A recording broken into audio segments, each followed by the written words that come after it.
भाइयों एवं बहनों, आप सभी को हमारा प्रणाम।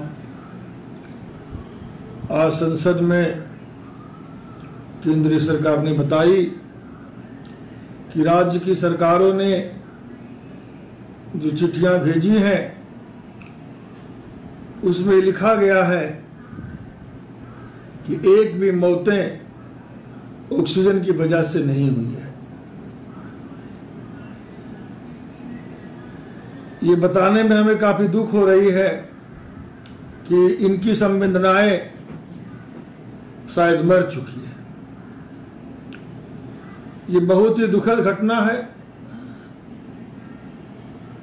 जब कोई पार्टियां सत्ता में नहीं होती है, बातें अलग होती हैं। जब वो पार्टियां सत्ता में पहुंच जाती है, वो तंत्र का हिस्सा हो जाती है और अपने आप को लोग से दूर कर लेती है। दिल्ली में भी कुछ दिन पहले देखा गया, इन्होंने कहा सारा ऑक्सीजन हमारे पास है, बेड की कमी नहीं है, लेकिन बाद में क्या हुआ? तो केंद्र की सरकारें हों या राज्य की सरकारें हों, जब कोई राजनीतिक पार्टियां तंत्र से जुड़ जाती हैं, उनकी आवाजें एक हो जाती हैं। क्या जिनकी मौतें हुई है उनके परिवारों ने राज्यों के सत्ताधारी पार्टियों को वोट नहीं दिया? केंद्र की सरकारों को वोट नहीं दिया? क्या इन्हीं दिन के लिए देश आजादी हुई? हम सभी के पूर्वजों ने देश की आजादी के लिए अपनी जान की बाजी लगा दी। अगर उन्हें पता होता ये सियासी खेलें खेली जाएगी तो शायद वो लोग कुर्बानी नहीं देते। कुछ समय पहले 5 राज्य में चुनाव हुई,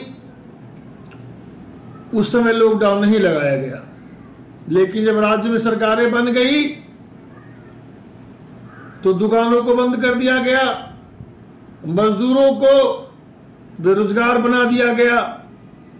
छोटे छोटे व्यापारी वर्ग, छोटे छोटे मजदूर, छोटे छोटे किसान आर्थिक तंगी में यह स्थिति हो गई थी कि उन्हें अंतिम संस्कार के लिए उनके पास लकड़ी के लिए पैसे नहीं थे।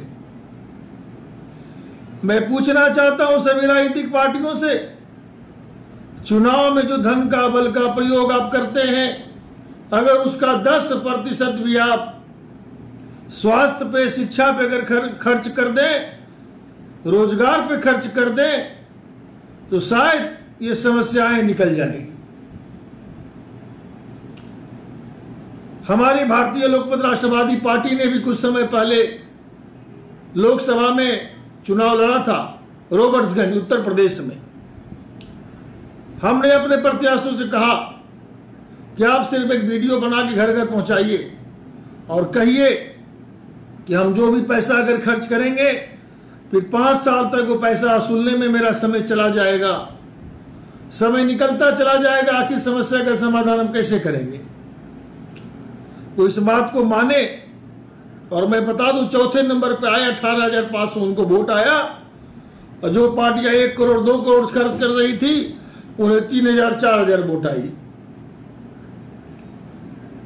संजोग की बातें हैं कि भारतवर्ष में 5 करोड़ 35 लाख लोग, मतलब करीब 1 करोड़ परिवार इस राजनीतिक गतिविधियों, इस चुनाव, इसके कैंपेनिंग, रैलियां, इससे उनकी घर चलती हैं। लेकिन बाकी जो 130 करोड़ 132 करोड़ लोग हैं, मैं उनसे कहना चाहता हूं, आपका भी कर्तव्य बनता है कि आप गुमराह ना हो। आत्मनिर्भर भारत की हम बात करते हैं तो हमें आत्मनिर्भर भारतीय की भी बात करनी चाहिए। सपने बेचे जाते हैं, झूठ खरीदे जाते हैं और सरकार बनाई जाती है। सरकार बनने के बाद वहां के जो सीएम है वो सभी को फिर गुलाम समझती है और ये समझती है कि हम तानाशाह हैं कुछ देर पहले उत्तर प्रदेश में आपने देखा, 2017 में प्रधानमंत्री जी आए, उत्तर प्रदेश की जनता ने उन पर विश्वास किया, सरकारें बनी, योगी जी आए और मुख्यमंत्री बने। लेकिन अगर 4 वर्ष में देखा जाए तो सिर्फ जाति, धर्म, क्षेत्र, भाषा की बातों में उन्होंने अपना समय को बर्बाद किया है। लेकिन मैं उन नेताओं को यह कहना चाहता हूं, अब हमारे देश की जनता 1970 वाली जनता नहीं है। अब ज्यादा दिन आप इनकी भावनाओं से नहीं खेल सकते। आपने इनकी भावनाओं और इनके सम्मानों से खेलने का काम किया है। कभी आपने कहा हम मेट्रो में चलेंगे, कभी आपने कहा हमें 1 रूम चाहिए, तो कभी आपने कहा हम शीला दीक्षित को 48 घंटे में जेल भेज देंगे। लेकिन जेल तो नहीं गए, ऊपर चले गए। जो भी सरकारें बनती है उन्हें यह डर लग जाती है कि अगर हम सामने वाले पे कार्रवाई करेंगे, हम जब विपक्ष में चले जाएंगे तो हमारे काले कारनामों पर पर्दा कौन रखेगा। ये बातें चल रही है।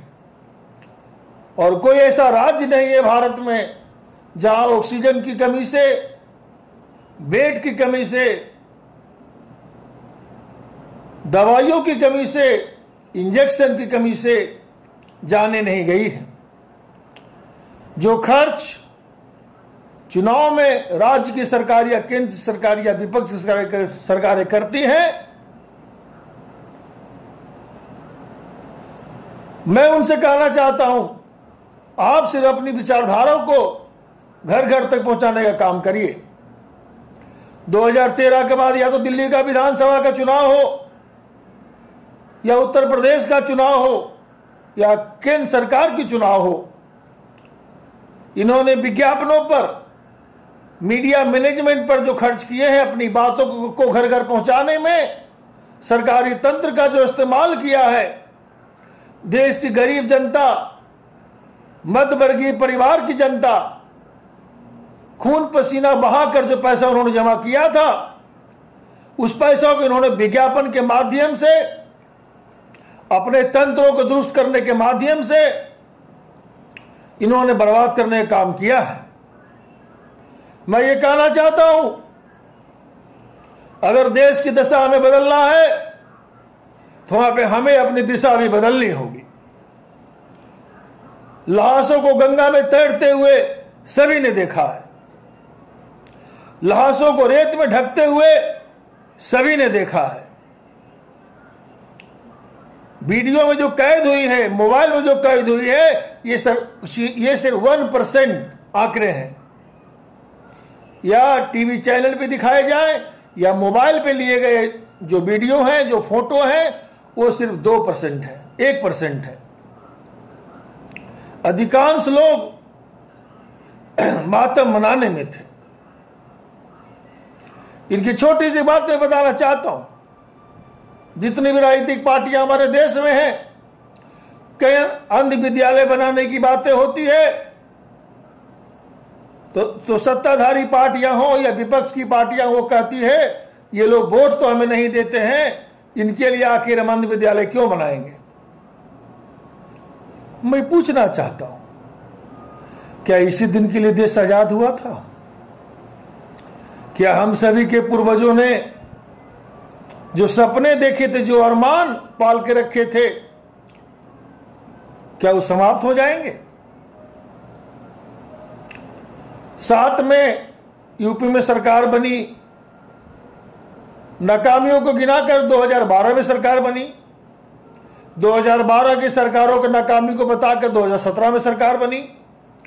लेकिन सरकार बनती रहेंगी और पुराने समस्याओं को ही झेलते रहेंगे, तो फिर कल जो चुनौतियां आने वाली हैं, कल जो समस्याएं आने वाली हैं, उनके लिए तैयारी हम कैसे करेंगे? हमें उसके लिए भी तैयार होना होगा। और जाति, धर्म, क्षेत्र, भाषा की बात कर मुद्दों को छुपाना चाहते हैं। तो क्या हम लोग खंडित रहकर, अलग अलग रहकर भारत को विश्व गुरु बनाना कि जो सपना है क्या पूरा कर सकेंगे?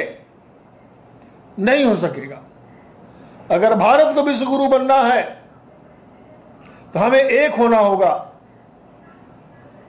और कुरान हो या भागवत गीता हो, उसमें मानवता ही सबसे बड़ा धर्म बताया गया है। या सनातन धर्म के लोग हों या मुस्लिम धर्म के लोग हों, किसी भी धर्म में इंसानों को मारने के लिए नहीं सिखाया गया है। मैं कहना चाहता हूं, किस जाति में नालायक पैदा नहीं हुए और किस जाति में विद्वान पैदा नहीं हुए, ये दोनों एक ही मां के बच्चे हैं। अच्छे और बुरे, गद्दार और राष्ट्रभक्त हमारे देश में ही पैदा होते रहे हैं और होते रहेंगे। लेकिन यह हमें सोचना होगा कि आगे क्या करना है, आगे क्या फैसला लेना है। देश की जनता से मैं कहना चाहूंगा, इन्होंने आपकी भावनाओं से खेलने का काम किया है। अब आज फैसले की घड़ी है, फैसला आपको लेना होगा। जिनके परिवार इस कोविड-19 में चले गए, उनके लिए मैं संवेदना व्यक्त करता हूं और मैं ईश्वर से प्रार्थना करता हूं कि भविष्य में ऐसी घटनाएं ना घटे। जो भी सरकारें केंद्र में हों या राज्य में हों, उन्हें आईना दिखाने का काम ये कोरोना काल ने किया है। जो लोग कहते थे 4 साल बेमिसाल में हजारों करोड़ के विज्ञापन खर्च कर रहे थे, अपने आप को सन्यासी बता रहे थे, लेकिन बड़ा दुख होता है कि सन्यासी भी जब झूठ का दुकान चलाने लगे तो फिर देश की जनता कहां जाएंगे। इस पे विचार करने की जरूरत है, इस पे सोचने की जरूरत है। ऐसा नहीं कि हम विपक्ष में हो तो हम कुछ और बोले, हम पक्ष में हो तो कुछ और बोले। यह हमें सोचना होगा कि हमारी आत्मा ही मेरी कर्मों का हिसाब रखती है और हमारी आत्मा ही मेरी कर्मों का वीडियो रिकॉर्डिंग भी करती है। आईना दिखाने का काम जनता ने, जनार्दन ने हमेशा किया है और आगे भी करते रहेंगे। जय हिंद, जय भारतीय। माननीय नामदार अजितदादा पवार यांना वाढदिवसाच्या हार्दिक शुभेच्छा। शुभेच्छुक नरेंद्र कुमार दिवटे, नंदनवन, नागपूर। संचालक महाराष्ट्र राज्य हातमाग सहकारी महासंघ।